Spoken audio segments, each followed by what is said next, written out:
মেসেঞ্জারে কল আসতেছে কিন্তু কল রিসিভ করা যাচ্ছে না, এই সমস্যা কিভাবে সমাধান করবেন? আসসালামু আলাইকুম বন্ধুরা। বর্তমান সময়ে অনেকের মেসেঞ্জারে এই সমস্যাটি দেখা দিচ্ছে যে মেসেঞ্জারে কল ঠিকই আসতেছে কিন্তু কল রিসিভ করতে গেলে কলটি রিসিভ হচ্ছে না।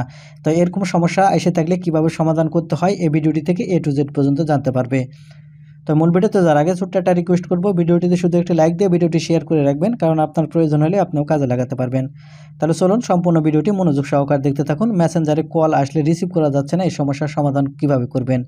তো সেজন্য সর্বপ্রথম এখান থেকে আপনাদের গুগল প্লে স্টোরটি ওপেন করে নেবেন। এখন গুগল প্লে স্টোর ওপেন করে নিলে এরকম ইন্টারফেসে নিয়ে আসবে। এখন এখান থেকে আপনারা যে সার্চ বার দেখতে পাবেন, এই সার্চ বারের উপর ক্লিক করবেন। সার্চ বারের উপর ক্লিক করার পর এখান থেকে আপনারা মেসেঞ্জার লিখে সার্চ করবেন। মেসেঞ্জার লিখে সার্চ করলে এখান থেকে মেসেঞ্জার অ্যাপটি চলে আসবে। এখন এখান থেকে মেসেঞ্জার আপনাকে যদি আপডেট করতে বলে তাহলে অবশ্যই এখান থেকে আপনারা মেসেঞ্জারে আপডেট করে নেবেন, কারণ মেসেঞ্জার আপডেট না থাকার কারণে অনেক সময় কিন্তু এই সমস্যা হয় যে কল আসলে কল রিসিভ করা যায় না। যাই হোক, এখান থেকে মেসেঞ্জারটি আপডেট করা হয়ে গেলে আপনারা ব্যাক বাটনে ক্লিক করবেন। ব্যাক বাটনে ক্লিক করে আসার পর এখান থেকে সেটিংস অপশানটি ওপেন করে নেবেন। সেটিংস এই অপশান ওপেন করে নিলে আপনাকে এরকম ইন্টারফেসে নিয়ে আসবে। এখন এখান থেকে স্ক্রল করে নিচের দিকে চলে আসবেন। আসলে এখানে আপনারা অ্যাপ অ্যান্ড নোটিফিকেশান অপশান দেখতে পাবেন। এখন এখান থেকে অ্যাপ অ্যান্ড নোটিফিকেশান এই অপশানটি ওপেন করবেন। অ্যাপ অ্যান্ড নোটিফিকেশান এই অপশান আপনি যখন ওপেন করবেন আপনাকে এরকম ইন্টারফেসে নিয়ে আসবে। আপনি এখন এখানে দেখতে পাবেন সি অল অ্যাপস, অথবা আপনার মোবাইলে অ্যাপ লিস্ট নামেরও এই অপশানটি থাকতে পারে। আপনার মোবাইলে সি অল অ্যাপস থাক আর অ্যাপ লিস্ট থাক, যেটাই থাক আপনারা এখান থেকে ওপেন করবেন।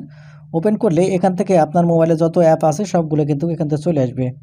এখন এখান থেকে আপনারা মেসেঞ্জার অ্যাপটি খুঁজে বের করবেন। মেসেঞ্জার অ্যাপ খুঁজে বের করার পর আপনারা এই মেসেঞ্জার অ্যাপটি ওপেন করবেন। মেসেঞ্জার অ্যাপ ওপেন করলে এরকম ইন্টারফেসে নিয়ে আসবে। এখন এখান থেকে দেখতে পাবেন ফুল স্টপ, আপনি এখান থেকে ফুল স্টপ এই অপশানের উপর ক্লিক করার পর এখান থেকে ওকে বাটন দেখতে পাবেন। এখন এখান থেকে আপনি এই ওকে বাটনের উপর ক্লিক করবেন। তারপরে এখানে আপনার একটু নিচের দিকে চলে আসলে এখানে আপনারা দেখতে পাবেন পারমিশন, আপনি এখান থেকে পারমিশন এই অপশানের উপর ক্লিক করবেন। তারপরে এখানে আপনারা দেখবেন যতগুলো পারমিশন আছে সবগুলো পারমিশন অ্যালাউ করা আছে কিনা। যদি ডন্ট অ্যালাউ করা থাকে অবশ্যই এখান থেকে পারমিশনগুলো অ্যালাউ করে নেবেন। পারমিশনগুলো অ্যালাউ হয়ে গেলে আপনারা একটু নিচের দিকে আসলে এখানে দেখতে পাবেন স্টোর অ্যান্ড ক্যাশ, আপনি এখন এখান থেকে স্টোর অ্যান্ড ক্যাশ এই অপশানটি ওপেন করবেন। ওপেন করার পর এখান থেকে দেখতে পাবেন ক্লিয়ার ক্যাশ, আপনি এই ক্লিয়ার ক্যাশ এই অপশানের উপর ক্লিক করবেন। ক্লিয়ার ক্যাশ এই অপশানের উপর ক্লিক করলে এখানে দেখতে পাবেন এখান থেকে ক্যাশ মেমোরি কিন্তু 0 হয়ে যাবে, কারণ আপনার মোবাইলের ক্যাশ মেমোরি অর্থাৎ এখান থেকে মেসেঞ্জারে ক্যাশ মেমোরি অনেক সময় ফুল হয়ে থাকলে মেসেঞ্জারে কল আসলে কিন্তু রিসিভ হয় না। তো বন্ধুরা, এই ছিল আজকের ভিডিওটি। আশা করি বুঝতে পেরেছেন মেসেঞ্জারে কল আসলে রিসিভ হচ্ছে না, এই সমস্যা কীভাবে সমাধান করতে হয়। ভিডিওটি থেকে কিছু শিখে থাকলে চ্যানেলটিকে সাবস্ক্রাইব করে রাখবেন, কারণ এরকম ইম্পর্টেন্ট ভিডিওগুলো প্রতিনিয়ত আমাদের এই চ্যানেল থেকে পেয়ে যাবেন। ধন্যবাদ ভিডিওটি দেখার জন্য। দেখা হবে নতুন কোনো একটি ভিডিওতে, সেই পর্যন্ত সবাই ভালো থাকবেন।